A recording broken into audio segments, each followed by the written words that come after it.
Hello everyone, welcome to my channel DRMTD। दोस्तों आज है हमारे क्वेश्चन नंबर 19। देखो दोस्तों, क्वेश्चन नंबर 19 के अंदर क्या पूछा गया है। Subbarao started work in 1995। एक पर्सन है जिसका नाम है सुब्बाराव। उसने अपना वर्क कौन से ईयर में स्टार्ट किया था? 1995 के अंदर स्टार्ट किया था दोस्तों। At annual salary of 5000 rupees, और उसकी दोस्तों वार्षिक आय यानी हर साल उसे 5000 रुपए मिलते थे। एनुअल सैलरी है दोस्तों, हर साल उसे कितने रुपए मिलते थे? 5000 रुपए उसको मिलते थे। And receive an increment of 200 rupees each year, और जो दोस्तों उसकी सैलरी है हर साल 200 रुपए उसके अंदर इंक्रीमेंट होता जाता। सपोज 1995 के अंदर इसकी सैलरी कितनी है? 5000 रुपए। तो दोस्तों 1996 के अंदर उसकी सैलरी के अंदर 200 रुपए का इंक्रीमेंट होगा। देखो दोस्तों, उसने 1995 के अंदर अपना वर्क स्टार्ट किया था 1995 के अंदर, और दोस्तों 1995 के अंदर इसकी सैलरी कितनी थी दोस्तों? 5000 रुपीज थी। कितनी थी? 5000 रुपीज। अगर मैं 1996 की बात करूं तो उसके अंदर उसकी सैलरी के अंदर 200 रुपए का इंक्रीमेंट होगा, यानी इसकी सैलरी कितनी हो जाएगी दोस्तों? 5200 रुपीज हो जाएगा। इसी तरीके से दोस्तों मैं 1997 की बात करूं दोस्तों, तो उसकी सैलरी 1997 के अंदर उस साल उसकी सैलरी कितनी हो जाएगी दोस्तों? 5400। यानी कुल मिला के उसकी सैलरी के अंदर हर साल 200 रुपए का क्या होता जाएगा? इंक्रीमेंट होता जाएगा। इसी तरीके से किसी ईयर उसकी सैलरी जो 5000 है वो कितनी पहुंच जाती है दोस्तों? 7000 पहुंच जाती है। 7000 उसकी सैलरी हो जाती है। अब ये जो 7000 उसकी सैलरी हुई है ये कौन से ईयर में होगी वो हमें क्या करना है दोस्तों? फाइंड करना है। ठीक है फ्रेंड्स, देखो हमारे पास दोस्तों ये हर साल इसमें 200 रुपए का इंक्रीमेंट हो रहा है। तो दोस्तों ये जो सिचुएशन है ये एपी तो फॉर्म कर ही रही है ना, यानी हमारे पास फर्स्ट टर्म कितनी हो गई दोस्तों? 5000 रुपीज हमारी फर्स्ट टर्म हो गई। ठीक है दोस्तों, कॉमन डिफरेंस की अगर मैं बात करूं तो दोस्तों कॉमन डिफरेंस 200 का होगा, यानी 200 रुपए इंक्रीमेंट होते जा रहे हैं तो 200 रुपए क्या हो जाएगा? इंक्रीमेंट हो जाएगा। यानी कि कॉमन डिफरेंस कितना हो गया दोस्तों? 200 रुपीज कॉमन डिफरेंस हो गया। और दोस्तों उसकी सैलरी 7000 पहुंच जाती है, यानी कि हमारे पास लास्ट टर्म भी है, यानी दोस्तों हमारे पास एएन भी है जो कितना है दोस्तों? 7000 है। लेकिन दोस्तों हमें यह नहीं पता है कि ये 7000 रुपीज कौन से ईयर में होते हैं, यानी कि कौन से ईयर उसकी सैलरी 7000 होगी। तो देखो दोस्तों हमारे पास 1995 की सैलरी हमारे पास पड़ी है। अगर इसके अंदर मैं एन फाइंड करता हूं, क्या फाइंड करता हूं दोस्तों? एन फाइंड करता हूं, और सपोज मेरे पास एन की वैल्यू निकल के आती है, यानी कि इसके अंदर मुझे पता चल जाता है ये टोटल कितनी टर्म्स है, तो मैं 1995 के अंदर उसको ऐड कर दूंगा ना, और मुझे पता चल जाएगा ये 7000 रुपीज कौन से ईयर में होंगे। देखो दोस्तों फाइंड करते हैं। सबसे पहले यहां पर हम nth टर्म फॉर्मूला अप्लाई करते हैं, a plus n minus 1 into d. ठीक है दोस्तों, n कितना है दोस्तों?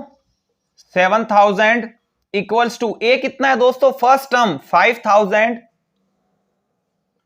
प्लस n की वैल्यू हमारे पास है ही नहीं दोस्तों, इसके अंदर हमें पता ही नहीं है टोटल टर्म्स कितनी है यहां पर, तो n को हम एज इट इज रखेंगे दोस्तों। -1 इंटू कॉमन डिफरेंस, d की वैल्यू कितनी है दोस्तों? कॉमन डिफरेंस हमारे 200 है यहां पर, 200। 7000 एज इट इज रखते हैं दोस्तों हम,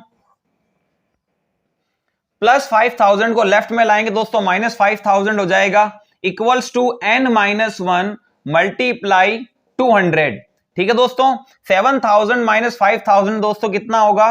कितना बचेगा? 2000 यहां पर बचेगा, इक्वल्स टू n-1। ठीक है दोस्तों, मल्टीप्लाई में जो 200 है उसको भी हम लेफ्ट में लाते हैं दोस्तों, डिवाइड में हो जाएगा यहां पर। ठीक है, 2 0 से 2 0 कैंसिल हो गए, और 220 को कट करेगा तो दोस्तों 10 टाइम। अब दोस्तों उधर क्या है दोस्तों? n-1, इस -1 को भी हम लेफ्ट में लाएंगे दोस्तों, +1 हो जाएगा, और इस तरीके से हमें n की वैल्यू कितनी मिलेगी दोस्तों? 11 मिलेगी। यानी हमें यह पता चलता है दोस्तों इसके अंदर टोटल टर्म्स कितनी है दोस्तों? 11 है।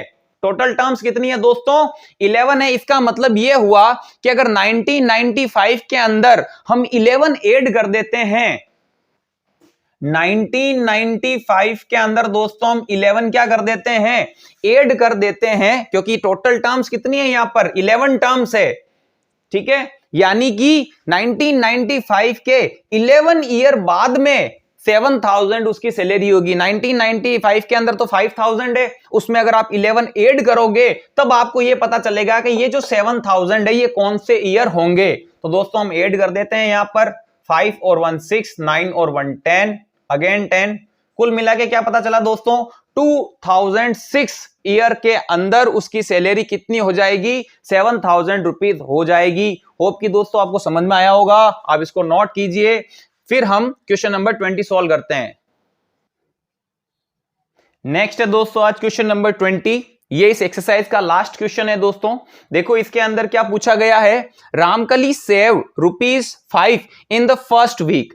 देखो दोस्तों जो रामकली है वो फर्स्ट वीक के अंदर ₹5 की सेविंग करती है, ठीक है, और उसकी जो सेविंग है वो हर वीक इंक्रीज होती जाती है। फर्स्ट वीक से शुरुआत करती है, वो कोई एक पर्टिकुलर वीक होता है, सप्ताह होता है, उसके अंदर वो सेविंग करती है ₹5 की। फिर अगले वीक उसकी जो सेविंग है वो बढ़ जाती है, कितने रुपए बढ़ जाती है दोस्तों, 1.75 रुपीज उसकी सेविंग जो होती है वो बढ़ जाती है। आई बात समझ में। If in the nth week हर वीकली सेविंग बिकम 20.75, किसी एक वीक की अगर बात करें, किसी पर्टिकुलर nth वीक की बात करें तो उसके अंदर उसकी सेविंग 20.75 हो जाती है। तो हमें दोस्तों n बताना है, यानी कि कौन से वीक के अंदर उसकी सेविंग 20.75 हो जाएगी। देखो इसको हम एक एपी की तरह समझते हैं। इसको हम दोस्तों हम ये लिखता हूं यहां पर फर्स्ट वीक, क्या लिखता हूं यहां पर, फर्स्ट वीक। फर्स्ट वीक के अंदर उसकी सेविंग कितनी थी दोस्तों, फर्स्ट वीक के अंदर उसकी सेविंग है ₹5।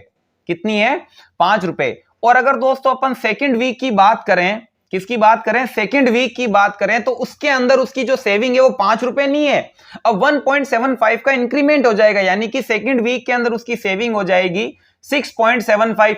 इसी तरीके से हर वीक उसकी सेविंग 1.75 बढ़ती जाएगी, और किसी एक वीक उसकी जो सेविंग है दोस्तों 20.75 हो जाएगी, 20.75 रुपीज हो जाएगी।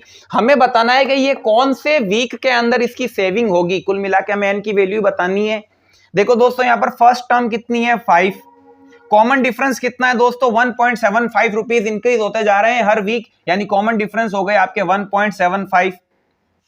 लास्ट टर्म भी है दोस्तों हमारे पास, लास्ट टर्म है 20.75।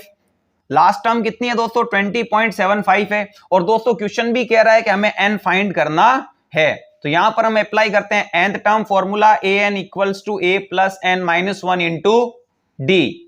an लास्ट टर्म कितनी है दोस्तों, 20.75 है। फर्स्ट टर्म कितनी है दोस्तों, 5 है, प्लस n माइनस 1। डी कितना है दोस्तों, हमारे पास डी की वैल्यू है 1.75। क्या है दोस्तों, 1.75। 20.75 एज इट इज, 5 को लेफ्ट में लाएंगे दोस्तों -5 हो जाएगा, equals to n minus 1 multiply 1.75। दोस्तों 20.75 में से 5 माइनस होगा तो दोस्तों 15.75 ही तो बचेगा, यानी कि ये दो पॉइंट के जो आगे वाला है होल नंबर में से होल नंबर माइनस होगा ना, डेसिमल तो एज इट इज रहेगा, 20 में से 5 गए 15 और 75 एज इट इज रहेगा, equals to n minus 1। Multiply में जो 1.75 है उसको लेफ्ट में लाओ तो दोस्तों डिवाइड में हो जाएगा, ठीक है। अब देखो पॉइंट के बाद में 2 डिजिट है, पॉइंट के बाद में 2 डिजिट है, तो पॉइंट से पॉइंट कैंसिल हो गया दोस्तों, कितना बचेगा 1575 upon 175 equals to n minus 1। देखो दोस्तों वैसे तो ये दोनों 25 की टेबल से कंप्लीटली कैंसिल आउट होते हैं, तो हम सबसे पहले 25 की टेबल से इनको कट करते हैं। देखो दोस्तों 25 की टेबल में 1 नहीं आता, 15 नहीं आता, 3 डिजिट ले लेते हैं दोस्तों 175। तो दोस्तों 25 की टेबल में 175 तो 157 तो आता नहीं है, लेकिन दोस्तों 150 जरूर आता है। 25 6 150 और दोस्तों यहां पर 157 है तो दोस्तों 7 बच गया और ये बन गया 75। 25 की टेबल में 75 आता है 3 टाइम, ठीक है दोस्तों, और 25 की टेबल में 175 बिल्कुल आता है, कितने टाइम आता है दोस्तों 25 7 जा 25 की टेबल में 175 कितने टाइम में आता है दोस्तों 7 टाइम में आता है, इक्वल्स टू n माइनस 1। नीचे दोस्तों स्पेस नहीं है, हम ऊपर लिख देते हैं 63 को हम 7 से कट करेंगे दोस्तों 9 टाइम कटेगा 9। ये जो -1 है उसको लेफ्ट में लाएंगे तो दोस्तों +1 हो जाएगा इक्वल्स टू n। तो दोस्तों कुल मिला के हमें n की वैल्यू क्या मिलती है 10, यानी 10th वीक के अंदर, फर्स्ट वीक के अंदर उसकी सेविंग 5 रुपीज थी, तो दोस्तों 10th वीक के अंदर 10वें सप्ताह के अंदर उसकी सेविंग 20.75 रुपीज हो जाएगी दोस्तों। इसी के साथ आपका क्वेश्चन नंबर 20 कंप्लीट होता है और आपकी 5.2 एक्सरसाइज भी कंप्लीट होती है।